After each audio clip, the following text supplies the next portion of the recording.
असम में मुस्लिम विवाह कानून और तलाक पंजीकरण अधिनियम को रद्द कर दिया गया। असम कैबिनेट ने गुरुवार को असम रिपीलिंग बिल को मंजूरी दे दी है। अब विधानसभा के मॉनसून सत्र में इस पर चर्चा होगी। सीएम हेमंत बिस्वा शर्मा ने खुद इसका ऐलान किया है। सीएम ने यह भी कहा कि मुस्लिमों के मैरिज रजिस्ट्रेशन के लिए भी एक नया कानून लाया जाएगा। सोशल मीडिया प्लेटफॉर्म एक्स पर एक पोस्ट के माध्यम से सीएम हेमंत ने लिखा कि हमने असम रिपीलिंग बिल 2024 को मंजूरी दे दी है।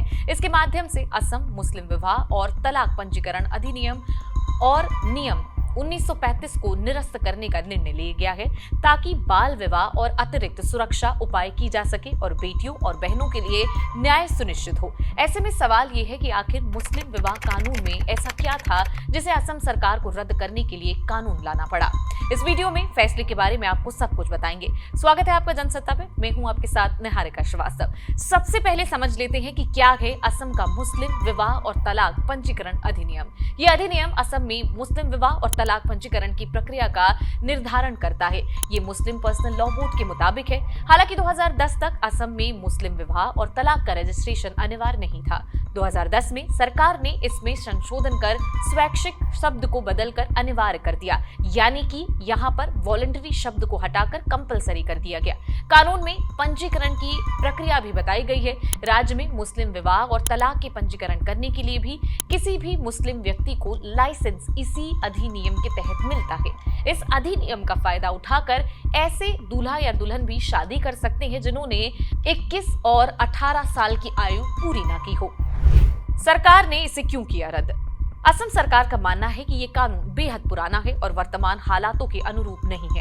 सरकार का ये भी तर्क है कि इस अधिनियम ने मुसलमानों को विवाह पंजीकरण के लिए अनौपचारिक तंत्र दिया है, जिसका काजी दुरुपयोग कर सकते हैं। इसके अलावा सरकार का ये भी कहना है कि इस अधिनियम के तहत बिना आधार के कम उम्र में विवाह किए जा रहे हैं और तलाक की सुविधा भी दी जा रही।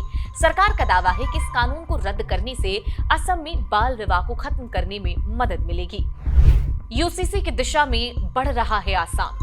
मुस्लिम विवाह अधिनियम को निरस्त करने के साथ ही असम समान नागरिक संहिता की ओर बढ़ रहा है। हाल ही में उत्तराखंड में यूसीसी लागू कर दिया गया, जबकि देश में भी इसे लागू करने की तैयारी की जा रही।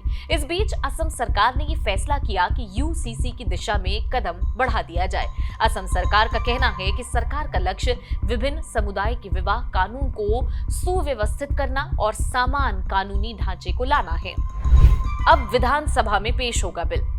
असम कैबिनेट ने असम रिपीलिंग एक्ट को मंजूरी दे दी। अब इसे विधानसभा में चर्चा के लिए रखा जाएगा। सीएम हेमंत बिस्वा शर्मा ने बताया कि ये विधेयक को मंजूरी इसलिए दी गई है ताकि विवाह और तलाक पंजीकरण में समानता लाई जा सके। कैबिनेट ने ये भी फैसला किया कि मुस्लिम विवाह पंजीकरण के लिए एक नया कानून भी लाया जाएगा और इस पर अगले सत्र में विचार भी किया जाएगा।